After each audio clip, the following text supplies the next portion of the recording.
और अगर तुम्हें ये भ्रम हो कि एकांत में आसन लगाकर ध्यान लगाने से भगवान की प्राप्ति हो जाती, तो बगुला बहुत एकांत में जल में खड़ा होकर एक टांग केवल ध्यान लगाता है, लेकिन मछली का, भगवान का नहीं, तो उसका उद्धार हो गया क्या? ये तुकाराम जी की बात है। अगर तुम्हें ऐसा भ्रम हो गया हो कि कोई एकांत गुफा हो, घुस जाऊं बस वहां भगवत प्राप्ति हो जाएगी, तो चूहा और सांप रात दिन बिल में रहते हैं, इनको भगवान की प्राप्ति हो गई क्या? तुकाराम जी से जब प्रश्न किया गया कि क्या गृहस्थाश्रम में भगवान की प्राप्ति ऐसे हो जाएगी जो विरक्तों की हो जाएगी? बहुत ध्यान से सुनिए, सिद्ध संत है, वो कह रहे हैं कि पागल मत बनो, भगवान की प्राप्ति भगवान के भजन करने से होती, वो गृहस्थी में भी हो जाएगी। अगर तुमको लगता है कि वन में रहने से भगवान मिल जाते हैं, तो हिरन को मिल जाते, खरगोश को मिल जाते, बाघ को मिल जाते, सब ब्रह्म प्राप्त हो जाते। अगर तुमको लगता है कि एकांत में ध्यान लगाने से मिल जाते, तो बगुला जल में खड़ा होकर एक टांग केवल ध्यान लगाता है, लेकिन मछली आई गट्ट से खाया फिर शांत खड़ा है, बगुला को नहीं मिला। फिर कहते हैं कि एकांत गुफा में घुसने से भगवान मिल जाते, तो चूहा और सांप बिलई में रहते हैं रात दिन, उनको भगवान मिल जाते। तो इसलिए हम तुमसे कह रहे हैं कि ये ची चपड़ की बातें छोड़ो। तुकाराम जी कह रहे हैं, घर में विट्ठल का मंदिर बना, घर को ही विट्ठल का मंदिर बनाओ, ठाकुर विराजमान करो, आप सेवक हो जाओ, बढ़िया भोग लगा के पाओ, नाम कीर्तन करो, कथा वार्ता करो, अपने कर्म को भगवान को अर्पित कर दो, भगवान की प्राप्ति हो जाएगी। बहुत सहज है गृहस्थ में भगवत प्राप्ति करना।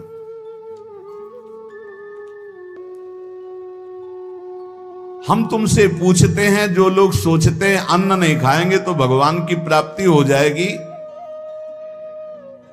तो कितने ऐसे जीव हैं हमारी प्रकृति में? तुकाराम जी कह रहे हैं ये बड़े महापुरुष हैं, किसी के कहो सांप खाता अन्न, करे क्या धान बक भी, कपट भरा भीतर भरा उदर मल से, करे चूहा भी एकांत गदहा भी भभूत रमावे, तुका जल नक्राले काग ही नहाए कहो तो। क्या अन्न न खाने से भगवान मिल जाएंगे? अगर हां, तो बहुत से पक्षी ऐसे हैं जो केवल फलाहार रहते हैं, बहुत से ऐसे हैं जो घास चर के रहते हैं, ना वो अन्न खाते हैं ना कुछ और। कुछ है फलाहार, कुछ है तृण चरते हैं, कुछ है पानी पी के केवल रहते हैं भैया, केवल पानी से। इन सबको भगवत साक्षात्कार हो जाता है क्या? केवल पानी से रह रहे तो भगवत साक्षात्कार हो जाएगा, केवल फलाहार रहे तो उनको भगवत साक्षात्कार हो जाएगा। तुकाराम जी कहते हैं, कितने हैं वायु भक्षण करते, केवल वायु पी करके जीते हैं, भीतर कपट भरा है, बाहर ये सब छोड़ रहे हो, कुछ लाभ नहीं मिलना है। चूहा बिल में एकांत में रहता है, भगवत प्राप्ति हो गई। गदहा खूब धूल में ऐसे लौटता, धूल लगाने से तो क्या उसे भगवत प्राप्ति हो गई, महापुरुष है। जल में घड़ियाल रहता है, भगवत प्राप्ति हो गई। कौआ भी जाके गंगा स्नान करता है, जल स्नान, भगवत प्राप्ति हो गई। भैया जब तक भजन नहीं तब तक भगवत प्राप्ति नहीं, बाहरी क्रियाओं से। तुकाराम जी कह रहे हैं, तुम्हारे हृदय में बुराई भरी हुई है और बाहर से साधु का वेश बनाए हो, तो तुम्हें भगवत प्राप्ति हो जाएगी। अरे चाहे वायु भक्षण करो, चाहे तुम ध्यान का नाटक करो, चाहे एकांतवास करो, चाहे भस्म लेपन करो, चाहे जल में खड़े हो जाओ, चाहे जितना अनुष्ठान करो, जब तक भजन नहीं करोगे भगवान का, तुम्हारी बुद्धि निर्मल होने वाली नहीं। बाहरी क्रियाओं से कोई लाभ नहीं। तुकाराम जी कह रहे हैं, भक्ति मुक्ति दिलाने वाली है समस्त भव बंधनों से। रात दिन अपने प्रभु का नाम जप कर रहे, चिंतन कर रहे। एक गृहस्थ आए थे, बहुत अच्छी स्थिति, नेत्रों में नेत्र मिला के जब बात किया तो बड़ा संतोष। जब जाने लगे तो कहा, एक मिनट रुको, इसे मुख पे बड़ाई नहीं करनी चाहिए, पर आप सावधान रहना, बहुत अच्छी स्थिति, संभाल के निकल जाओ। बस उन नेत्रों से ऐसे किया, चुपचाप गंभीर मुद्रा, प्रश्न बहुत जोर का, और स्मरण में बिल्कुल तन्मयता, एक एक चेष्टा उनकी बता रही थी। बहुत बढ़िया बाजी मार ले जाओगे, कोई तुम्हें प्रणाम नहीं करेगा, कोई दान पुण्य नहीं, कोई नमस्कार नहीं, बहुत जल्दी निकल। विरक्त भाव में रात दिन भगवान के भजन में व्यतीत करो, तभी बात बनेगी। केवल इन सब बाहरी बातों का देखो इसीलिए खंडन किया तुकाराम जी ने। जो विरक्त अपनी देह को घृणित समझकर त्याग देता है, देह के राग का, बलमूत्र का भान क्या इसमें, वो महासुख को प्राप्त होता है। इससे ज्यादा प्यार करने की जरूरत नहीं है। जो इस देह से ज्यादा प्यार करते हैं वो सीधे नरक का रास्ता तय कर लेते हैं। बहुत संभल के चलने की जरूरत है। इस देह के राग को मिटाने के लिए ही तो भगवत मार्ग में चले, चाहे गृहस्थ हो चाहे विरक्त। तुम अपना स्वभाव बनाओ आत्म कल्याण के लिए। शरीर को ज्यादा सुख दोगे, ज्यादा सुख भोगोगे तो नरक का रास्ता पुष्ट कर देगा। और शरीर का त्याग भी नहीं करना है कि मतलब, क्योंकि शरीर के बिना भजन नहीं होगा, शरीर के बिना साधना नहीं होगी। तो उचित खिलाओ पिलाओ, उचित विश्राम और खूब भजन और सतमार्ग की चेष्टाओं की। इसको इतना भजन कराओ कि इसका भाव ही नष्ट हो जाए कि मैं शरीर हूं। तुकाराम जी कहते इसमें संदेह नहीं। वैराग्य की बातें करने से वैरागी नहीं हो जाता। जब सुंदर सुंदर भोग, सुंदर सुंदर रूपवान भोग शरीर के सामने उपस्थित और भोगने की इच्छा ना हो, उसका नाम वैराग्य है। बातें करने वाले वैराग्य की तो करते रहते हो, जब सामने प्रश्न आता है तो उत्तर नहीं दे पाते, अर्थात भोग आता है तो उन्हीं में लिप्त हो जाते हैं, उन्हें वैरागी नहीं कहते। इसीलिए हम कह रहे हैं कि अपने मुख से नाम नाम नाम, निरंतर नाम जप करो। यदि मुख नहीं नाम जप रहा तो ये जिह्वा टुकड़ा है मांस का, और मुख जो है मांस का एक कुंड मात्र है। नाम जप करो, सदगुरु प्रदत्त नाम जप करो। तुका कह रहा है सदगुरु की महिमा। सदगुरु कोई मनुष्य नहीं है। चितनासी न लगे बेल काही, तया न लगे मूल, वाचे सदा सर्वकाल राम कृष्ण हरि गोविंद। गुरुदेव ने जो नाम दिया है वो कोई मनुष्य नहीं, वो साक्षात राम कृष्ण हरि ही है। बंदो गुरुपद कंज कृपा सिंधु नर रूप हरि। उन्होंने चिंतन के लिए तुम्हें जो दिया है, सारा समय उस चिंतन में लगा दो। अमूल्य है तुम्हारा जीवन। हर समय राम कृष्ण हरि गोविंद नाम जिह्वा पर बना रहे। चिंतन नासी न लगे बेल, सर्वकाल करावे। चिंतन के लिए कोई समय नहीं है ऐसा कि हम नहा धो के फिर चिंतन करेंगे। अगर शौचालय में ही मृत्यु हो गई तो हर समय नाम जप, हर समय नाम जप।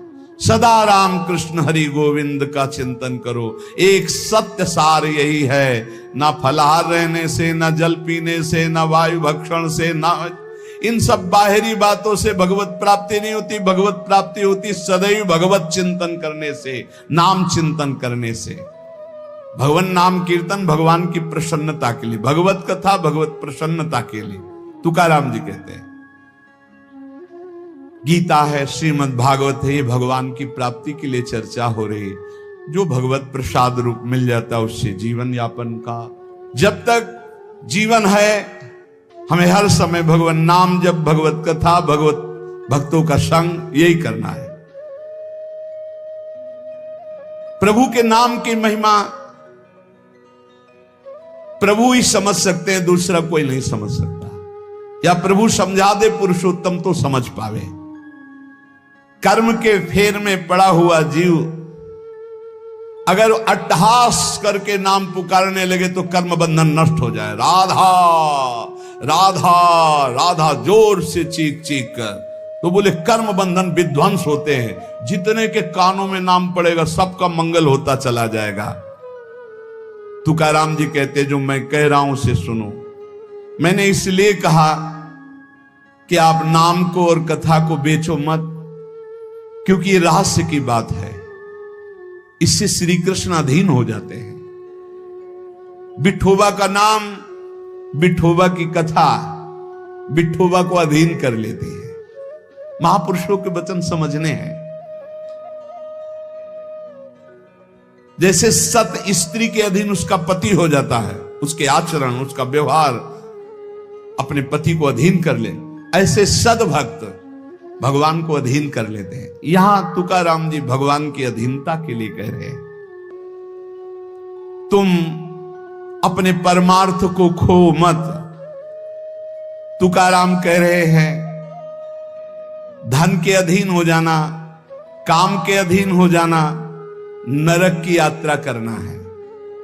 इसलिए विठोबा के अधीन हो जाओ, रात दिन नाम कीर्तन करो, तुम्हारी वांछा पूर्ण हो जाएगी, तुम्हारी मनोकामनाएं पूर्ण हो जाएंगी। मदारी का बंदर वैसे नाचता जैसे मदारी नचाता है, ऐसे उमादार जो सिद्ध की नाई सबई नचावत राम गोसाई। उनसे प्रार्थना करो, तुम्हारा नाचना बंद हो जाएगा माया का, दूसरा कोई नहीं रोक पाएगा, क्योंकि इस नाचने का रिमोट उन्हीं के हाथ में। मामे वे प्रपद्यन्ते माया में ताम तरंती थे। कभी भी उपासक भेद मत में पढ़कर तर्क वितर्क न करे। हरि हर सब एक हैं, हरि हर सब एक हैं। जैसे पीछे कहा था ठाकुर ठाकुर सब एक है, संत संत सब एक। और जो संतन का सेवन करे सो जागे शुद्ध विवेक। ऐसे यहां कह रहे तुकाराम जी के हरिहर में भेद नहीं है। जो भेद फैलावे, लड़ाई झगड़ा करे, ऐसे से दूर रहना। मिठास में चीनी है, चीनी के खिलौने बने हैं। एक सवार बना हुआ है, एक घोड़ा बना हुआ है। दोनों में चीनी क्या कम है क्या? बराबर चीनी है। चाहे घोड़े से शुरू करो तो मिठास, सवार से शुरू करो। दीपावली में आते ना बने, ऐसे ही चराचर जगत में सेवक स्वामी बना, वही सच्चिदानंद है। हरिहराम भेद नाही नका करुम वाद, एक एकाचे हृदयम गोडी साखे रेचे ठाई। जहां हरिहर में कोई भेद करके निंदा करने लगे, वहां से कान में अंगुली डाल के चल देना चाहिए। एक ही ये परम तत्व है। ये झूठ मूठ अज्ञानी जन बहस करते रहते हैं। इनके हृदयों में बिल्कुल भगवदानंद की मिठास नहीं है। इनकी बातें नहीं सुननी चाहिए। भेद करने वालों की दृष्टि में जो माया का पर्दा लगा हुआ है, भक्तों की दृष्टि में वो पर्दा नहीं होता। वो बेपर्द देखते हैं कि सर्वत्र एक ही भगवान विराजमान है। जो सर्वत्र एक ही भगवान विराजमान ऐसा मान लेते हैं, उनके आगे पीछे दाएं बाएं भगवान की रक्षा शुरू हो जाती है। ध्यान रखना। जो सर्वत्र अपने भगवान को देखते कि सब रूपों में मेरा ही भगवान है, तो कह रहे देवु उभा मांगे पुंडे उगवी कोंडे संकटा। कोई संकट उसे छू नहीं सकता। चारों तरफ से भगवान की सुरक्षा रहती है उस भक्त के जीवन में। विश्वास करो इस बात पर। चारों तरफ से भगवान सुरक्षित रखते हैं। और जो सदैव संतों का स्तवन करके भगवान का भजन करता रहता है, उसमें कोई ऋण नहीं रह जाता। यह भी एक प्रश्न आया था कि देव ऋण, ऋषि ऋण, मातृ ऋण, पितृ ऋण, इनसे कैसे ऋण हुआ जाए। क्या कह रहे हैं तुकाराम जी? जो संतों का स्तवन करता है, उसके हृदय में भक्ति होती, जो भगवान का भक्त होता है, उसका कोई ऋण नहीं रह जाता। सब ऋण मुक्त हो जाते हैं। एकादशी स्कंद में भगवान श्री कृष्णचंद्र जी ने उद्धव जी से कहा है, जो मेरा अनन्य भाव से निरंतर चिंतन करता है, उसे मैं सब ऋणों से मुक्त करता हूं। देव ऋण, ऋषि ऋण, पितृ ऋण, मातृ ऋण, इनसे उऋण होने के लिए प्राणपन से श्री हरि के चरणों का चिंतन करो। जैसे जैसे कोई भगवान का ध्यान करता है, तो भगवान का प्रभाव उसमें उतरने लगता है। चाहे वो सगुण चाहे निर्गुण, जैसा चाहे वैसा साक्षात्कार कर लेता है। ये बहुत बड़े महापुरुष के वचन हैं। बहुत ध्यान से सुनो, पकड़ो। तुम्हें किसी के आगे घिघियाने की जरूरत नहीं, भगवान का स्मरण करने की जरूरत है, भगवान का ध्यान करने की जरूरत है। जैसे जैसे कोई भगवान का ध्यान करता है तो भगवान के सब सद्गुण उसमें आने लगते हैं। चाहे वो सगुण साक्षात्कार करना चाहे या निर्गुण साक्षात्कार, उसमें योग्यता आ जाती है। ज्ञाने विठ्ठल ब्रह्मो नवे त्वाचे बोलो नाई कावे। महाराष्ट्र भाषा में कहते हैं मेरे तो सर्वस्व ब्रह्म विठ्ठल भगवान है, तुकाराम जी कह रहे हैं। अब मुझे किसी की बात सुनने की जरूरत नहीं है कि ब्रह्म कौन है, मेरे तो विठ्ठल ब्रह्म है। जो वाणी से अगम्य है मैं उसकी स्तुति क्या करूं, वेद भी जिसकी नेति नेति कह के चर्चा करते हैं मैं उसकी क्या चर्चा कर पाऊं। पर मेरी वाणी को नशा हो गया है उनकी चर्चा करने का। आहा, मेरी वाणी को नशा हो गया, बिना उनकी चर्चा किए, बिना कीर्तन किए, बिना गुण गाए हमें चैन नहीं पड़ सकता। कोई ना हो तो ठाकुर जी को श्रोता बना के सुनाने लगो, ऐसा नशा होना चाहिए। सुनो, अपनी चर्चा आप ही सुनो, ठाकुर जी के सामने बैठ जाए और वाणी लेकर उन्हीं की चर्चा उन्हीं को सुनावे। संसारिक आदमी कर्मेंद्रियों से प्रेरित होकर कर्म करता है, वासना से प्रेरित होकर नाना प्रकार के सुख दुख भोगता है। पर हम कायिक, वाचिक, मानसिक केवल अपने विठ्ठल के लिए कर्म करते हैं। ये बात समझो। संसारिक आदमी कर्मेंद्रियां भाग रही भोगों की तरफ, कर्म करता है, पाप या पुण्य, सुख या दुख भोगता है। लेकिन भक्त कायिक, वाचिक, मानसिक अपने प्रभु को सामने रख करके चेष्टा करता है और उसका कोई ठौर ठिकाना प्रभु के सिवा कोई है नहीं। और प्रभु आनंद सिंधु है, वो हर समय आनंद में मस्त रहता है। कहीं किसी और का प्रयोजन नहीं रह गया है। तुकाराम जी के सब जगह विठ्ठल तू ही तू मुझे दिखाई दे रहा है। तन, वाणी, मन ये सब तेरे चरणों में अर्पित हो चुके हैं।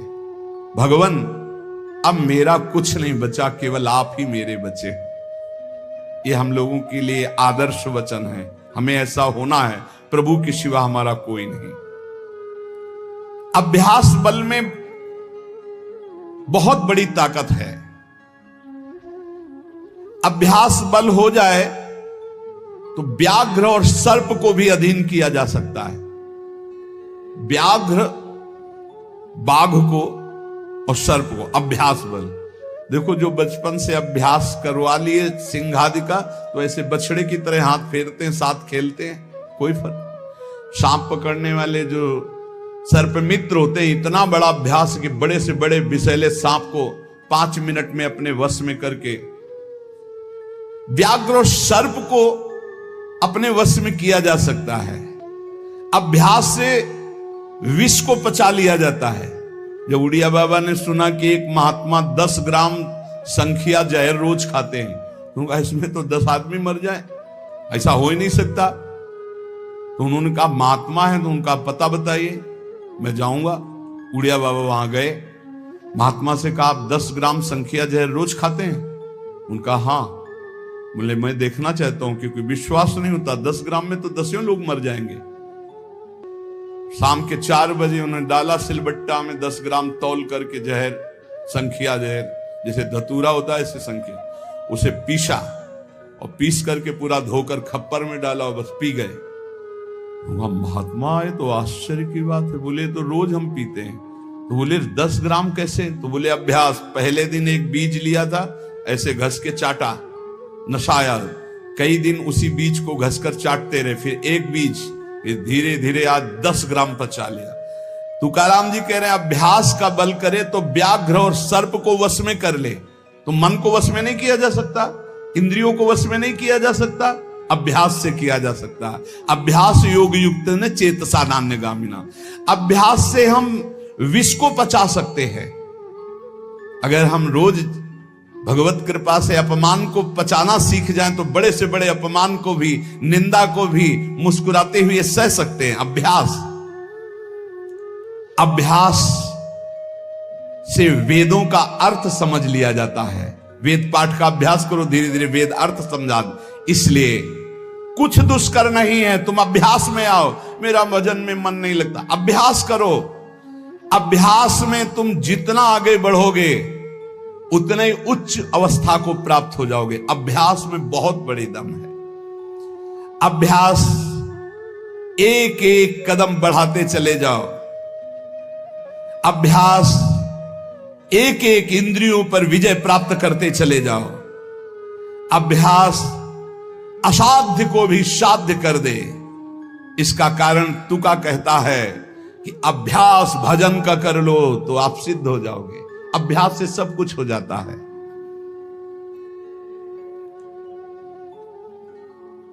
संत जब घर आते हैं तभी दशहरा और दिवाली माननी चाहिए, जो भगवत प्रेमी महात्मा है। बहुत बड़ा प्रभाव है, इसीलिए उस प्रभाव का दुरुपयोग असाधु जन कर बैठते हैं।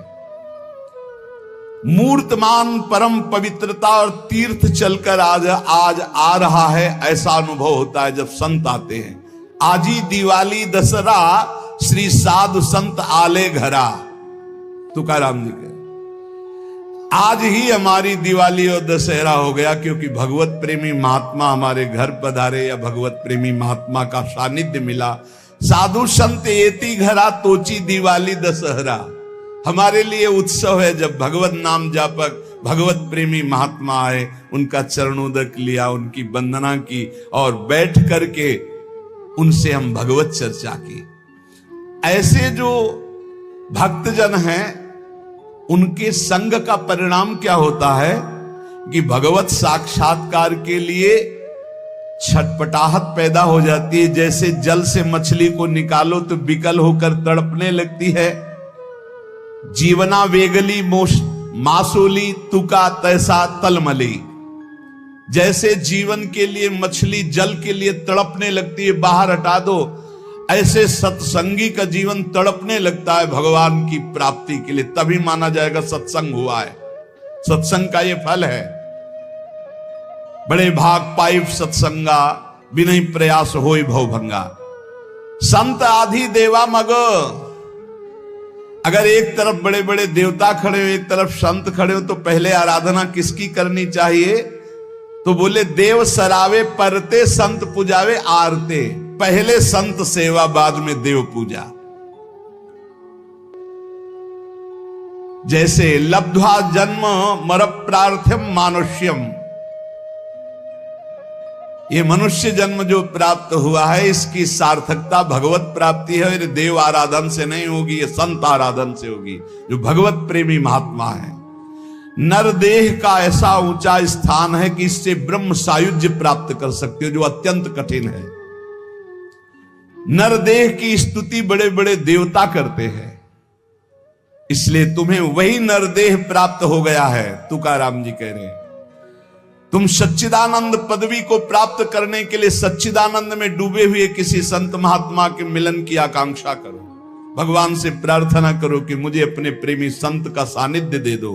उनकी कृपा दृष्टि से आपका मार्ग खुल जाएगा सायुज्य मोक्ष का। इस लोक को देखो, लोगों की क्या दुर्दशा है। देह मिलने पर भी क्या धन्य हो रहे हैं क्या? नहीं। तो जो विट्ठल के दास हुए वही धन्य हुए। जो विट्ठल विट्ठल ऐसे कहते आयु व्यतीत कर रहे हैं, वही सच्चिदानंद पदवी को प्राप्त होते हैं। तुका कहता है मानव जीवन में तू भजन कर ले, बिना भजन के कुछ सार्थक नहीं जीवन। देखो ना भगवान कितना प्यार करते हैं। रीछ बानर कौन सी पवित्रता धारण करते हैं,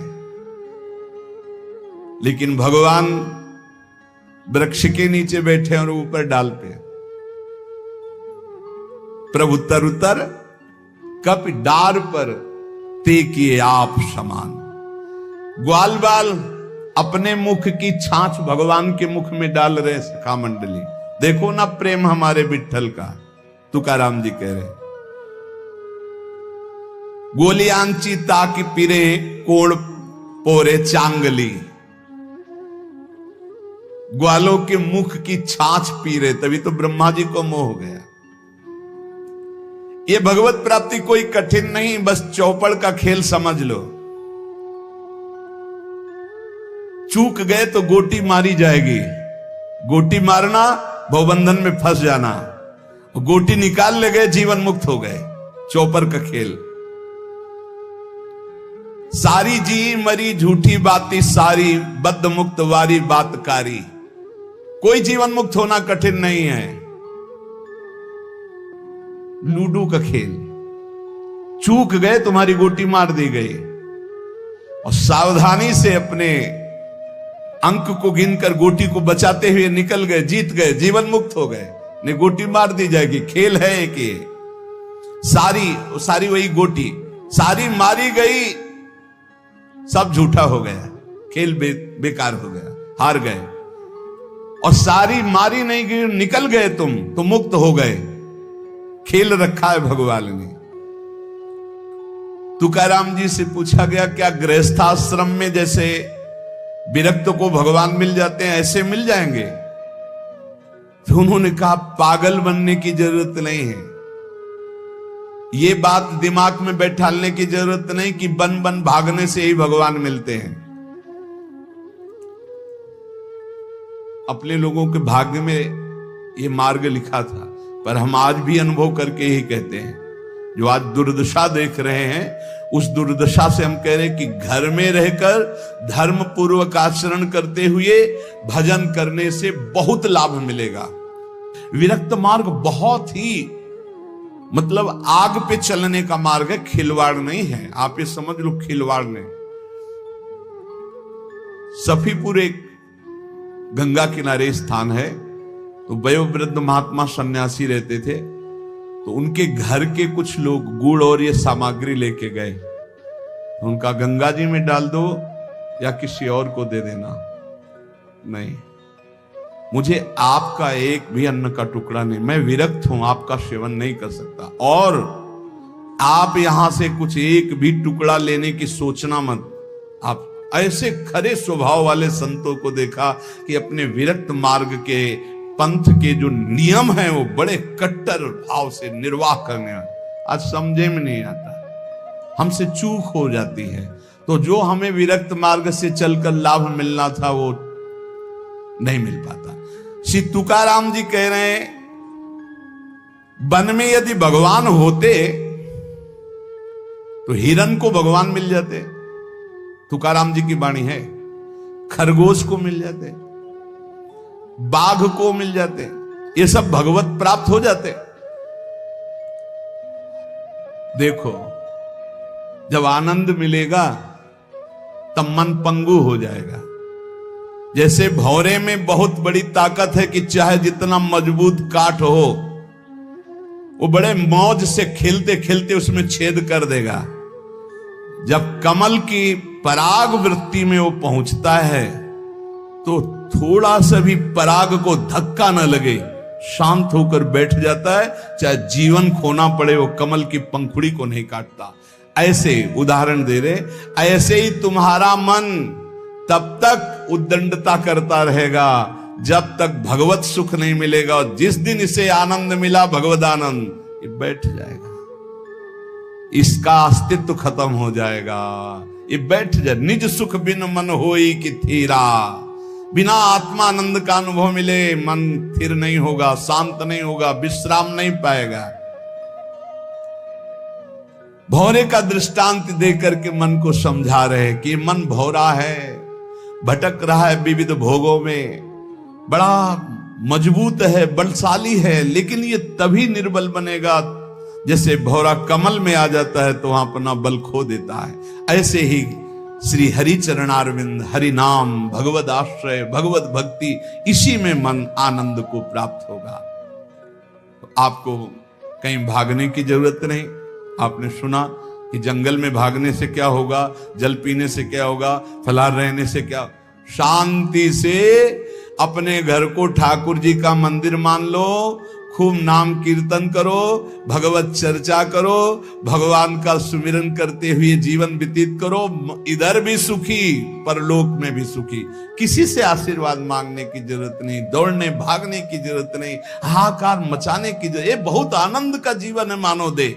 बस सुलझ जाओ, शांत हो जाओ, जहां तुम हो वहीं सब ठीक है। जो मिल जाए, रूखा सूखा फल है, अन्न है, जल है, जो मिल जाए प्राण पोषण करो, भगवान का चिंतन करो, सद आचरण करो, बड़ा आनंद में जीवन होगा। लेकिन आनंद से जीने के लिए असद आचरण करते हो, पापाचरण करते हो, आनंद की खोज में। कहां पापाचरण में आनंद है? इसलिए सद आचरण में आ जाओ, भगवद आश्रित हो जाओ, खूब नाम जप करो। भगवान मंगल भवन है, इस गेम से निकाल देंगे।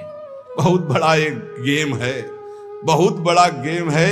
जीतते जीतते हार जाओ, हारते हारते जीत जाओ। तो हम तो जीत गए।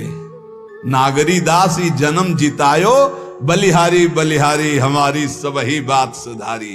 कृपा करी श्री कुंज बिहारी, और श्री कुंज बिहारी हमारी सबही बात सुधारी। लाखों अपने वृंदावन में, बस खास बात बल गई। नहीं, आप क्या समझते हो? हाहाकार मचा हुआ, तांडव मचा हुआ माया का। ये तो धाम है, इसके प्रभाव से आप बिल्कुल शांत आनंदमय हो। धूल भरी आंधी दूर से निकल रही।